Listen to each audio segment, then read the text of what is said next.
मायावती ने उसी से ज्ञान ले लेते, मायावती से ही। उन्होंने किन पत्थरों का निर्माण से लखनऊ में पूरा कंस्ट्रक्शन करा, उसी पत्थरों का कंस्ट्रक्शन। 2024 में जो लोकसभा चुनाव होने जा रहा है, यूपी सबसे बड़ा सूबा है, कहा जाता है कि दिल्ली की सत्ता यूपी से होकर जाती है। तो ऐसे में 2024 में 22 जनवरी को जो राम जन्मभूमि में लोकार्पण होगा और वहां पर प्राण प्रतिष्ठा की जाएगी, इससे रास्ता साफ होगा, इससे विजय मिलेगी बीजेपी को। इसका तो पॉलिटिकल का संबंध नहीं होना चाहिए, पॉलिटिक्स से राम को दूर रखना चाहिए। लेकिन इनका मुद्दा वही है, इनकी सीढ़ी वहाँ से ही जाती है पार्लियामेंट में, अयोध्या से घूम कर जा रही, फिर बनारस से जाएगी, फिर मथुरा से जाएगी, ये वहीं घुमाते रहेंगे। विपक्ष सुब्रत पाठक हैं भाजपा के सांसद, उन्होंने कहा विपक्ष के नेता खासतौर पर अखिलेश यादव को नहीं बुलाना चाहिए क्योंकि 94 में मुलायम सिंह यादव ने ही गोलियां चलाई थी। तो इसी तरह के विवादित बयान तो देंगे ये, जहाँ से वोट का फायदा होगा।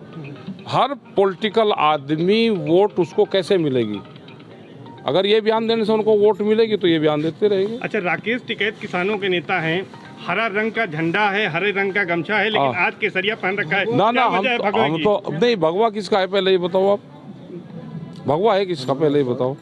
भगवा तो समाज का है, भगवा तो ऋषि मुनियों का है, भगवा इनका थोड़ा है। इनकी तो काली टोपी है, ये तो काली कैप नहीं लगाते, अपना जो इनका रंग है उसको नहीं लगाते, उसको छुपाते हैं। और ये संत महात्माओं के उस पर कब्जा करे। तो राकेश टिकैत जी जो है वो हिंदुत्व पर लौट रहे हैं। नहीं, हिंदुत्व कहाँ, हिंदुत्व तो हम ही, उस पर लौट कहाँ रहे। ये तो संत महात्माओं का है, आंदोलनकारियों का है, ये समाज का रंग है, ये किसी पार्टी का नहीं है। 2024 का राम मंदिर में दर्शन किया है। हाँ, तो क्यों ना करे राम मंदिर। भाई हमारे पूर्वज थे, हमारा जो जन्म स्थल है, हमारे जो पूर्वज थे वे अयोध्या से थे और उधर से ही वो शिफ्ट हुए हैं। तो उसका विकास हुआ, वहाँ पे कुछ किया है? विकास हुआ, नकली विकास हो रहा, उसमें भी फर्जीवाड़ा कर रहे, दिखावा ज्यादा है और काम कम है। दीवारें जो बढ़नी चाहिए, नेचुरल रंग है आजकल पत्थरों का। मायावती ने उसी से ज्ञान ले लेते, मायावती से ही। आजकल तो मायावती उन्हीं के लिए काम कर रही। उन्होंने किन पत्थरों का निर्माण से लखनऊ में पूरा कंस्ट्रक्शन करा, उसी पत्थरों का कंस्ट्रक्शन वहाँ पर होना चाहिए था। वहाँ पे फाइबर की दीवार बना रहे, तो क्या वोट लेने के लिए 5-6 साल के लिए बना रहे क्या, उसके बाद कुछ और करेंगे। भारतीय किसान मायावती को आप कह रहे हैं वो उसने अच्छा काम किया था वहाँ पे लखनऊ में, जो उसने पत्थर का कंस्ट्रक्शन करा, तो उनसे उन ठेकेदारों को उनको लेके वहाँ पर निर्माण करवाना चाहिए। अभी उनके लिए काम कर रहे हैं बीजेपी। तीसरी पार्टी है बीजेपी की मायावती, पहली बीजेपी, दूसरा ओवैसी, तीसरी मायावती। अच्छा, ये बताइए कि 2024 में किसानों की ताकत आपके पास है, किसके साथ भारतीय किसान के पास में कहाँ वोट रहे। इन्होंने ये कहा कि किसान ने हमको वोट नहीं दिया। हमने जब किसानों से पूछा जाके तो उन्होंने कहा कि नहीं हमने वोट दिया। हमने कहा भाई वे मना कर रहे। फिर हमने कहा कि किसान के नाम पे दिया या हिंदू के नाम पे, जी हिंदू के नाम पे दिया।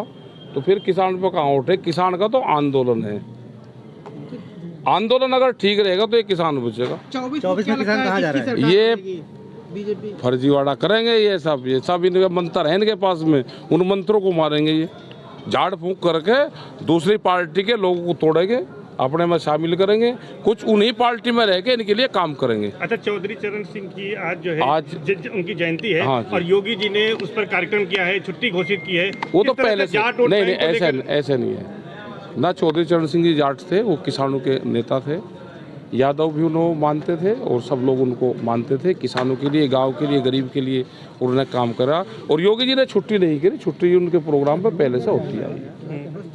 ये हमें ये कह रहे हैं चोरी करते हैं, ये शब्दों की चोरी करें, छुट्टियों की चोरी करेंगे, रंगों की चोरी करेंगे और फिर अपना एजेंडा दिखा के उस पर काम करेंगे। 2024 में प्रधानमंत्री कौन होने जा रहा है? क्या पता कौन होगा प्रधानमंत्री, हमको ज्योतिषी हैं पहले ही बता देंगे। मोदी जी तो कह रहे हैं कि तीसरी बार जो है वो अपने कार्यकाल की बात भाई मीटिंगों में हो सके कि ज्योतिषी हो, बड़े ज्योतिषी हो सके भाई, क्योंकि उनको पता होगा कि हमको कहाँ से नकल करनी है। सरकार अच्छी किसकी बनेगी क्या लगता है? क्या पता भाई किसकी बनेगी, सरकार पे कोई भविष्यवाणी नहीं। राजनीतिक उसमें क्या 2024 में भगवान राम नैया पार करेंगे? ये लग तो इसी काम पर है। देखो, घर वापसी हुई है, कोर्ट ने डिसीजन दिया है, उसका सबको सम्मान करना चाहिए। लेकिन जो वहाँ कंस्ट्रक्शन हो रही है वो भी पक्की नहीं हो रही, फाइबर की दीवार बनाई जा रही, तो उससे थोड़ा काम चले। भाई पत्थर का निर्माण कर दो, बनाने नहीं लग रहे, इनके हाथ में इनको ऊपर ले वाले ने ये आशीर्वाद दे दिया कि भाई तुम निर्माण कर दो, तो कम से कम कंस्ट्रक्शन तो ठीक कर लो। या 4-5 साल के लिए कर रहे। भगवान राम तो हजारों साल पहले आए, हजारों साल तक उनका मंदिरों का दीवारें वे सब बनने चाहिए, तो पक्के कंस्ट्रक्शन होनी चाहिए, पत्थर की होनी चाहिए। मिर्ज़ापुर का पत्थर जाओ, उसकी बढ़िया कंस्ट्रक्शन करो। तो आप जा रहे हैं हम तो गए, हमें कौन नोता लग रहा दे ना। अगर वहाँ की कमेटी के हाथ में पावर होगी तो वह जरूर बुलवाएगी, और अगर बीजेपी लिस्ट बनाएगी तो लिस्ट अगर नागपुर से आएगी तो हमें नोता आएगा नहीं। कुश्ती संघ के चुनाव को लेकर क्या बोलेंगे? पुनिया जी ने वो तो चुनाव हुआ है, तो हम तो चुनाव से तो हम दूर रहे हैं। नहीं, चुनाव निष्पक्ष हुए हैं या फिर जिस प्रकार से उन्होंने पद्मश्री वापस किया है, आरोप लगा रहे हैं कुछ? देखो, आरोप तो लगाए, क्योंकि आरोप इसलिए लगाने पड़ रहे कि 6 महीने आंदोलन चला, उन पर बहुत एलिगेशन लगे। वे लोग कहते रहे, जो पहलवान बैठे थे, कि भाई इसकी जांच करवा लो। 6 महीने तक अगर भारत सरकार, कोई मंत्रालय, कोई पुलिस प्रशासन एलिगेशन जिस पर लग रहे हैं उसकी जांच ना हो तो क्या होगा? हताश होकर उन्होंने फिर ये कदम उठाया है। 2024 में कौन आ रहा है भारत में? बेईमानी करेंगे तो ये आ जाएंगे, ईमानदारी से चुनाव हो जाएगा तो दूसरे वाले आ जाएंगे। INDIA के बारे में क्या कहना है, जो संघ बनेगा?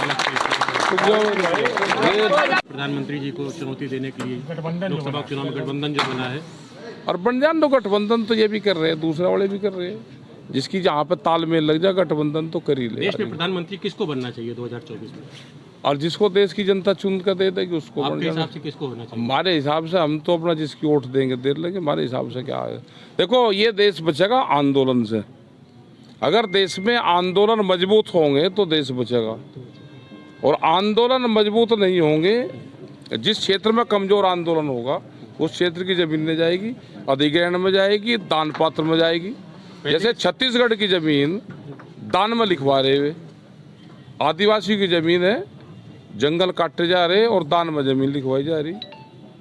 जहाँ मजबूत संगठन होगा वो क्षेत्र बचेगा, जिन फसलों का मजबूत संगठन होगा वो फसलें बचेगी, और जो कमज़ोर होंगे और ज़्यादातर दूसरी धार्मिक भावनाओं में ज़्यादातर लोग जाएंगे तो पीछे पीछे उनके घरों पर चोरी होगी, आगे वे टाली बजाते रहेंगे, पीछे घरों में चोरी होती रहेगी। इस प्रकार 3 राज्यों में बीजेपी पर लोगों ने भरोसा जताया, क्या लोकसभा चुनाव में भी ऐसा कुछ आने वाला है? क्या पता किसने भरोसा जताया, कहीं ने जताया, तो आने वाले टाइम पे भाई गड़बड़ तो होगी।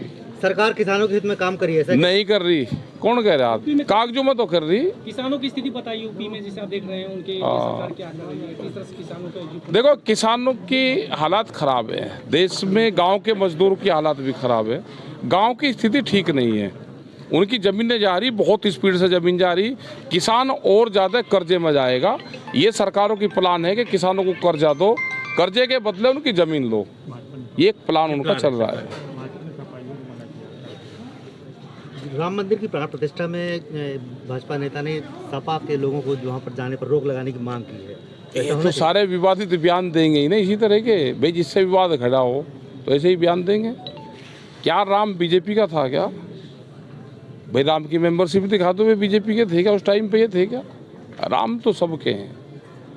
राम आस्था का सवाल है, राम जीवन जीने की एक पद्धति है, एक जीवन रेखा है राम, उसको पार्टी में नहीं बांटना चाहिए। आपने कहा था बहुजन विचारधारा को घर घर तक पहुंचाने के लिए हमारे YouTube चैनल को सब्सक्राइब करें, लाइक करें, कमेंट करें, शेयर करें और बेल आइकन की घंटी दबाना ना भूलें।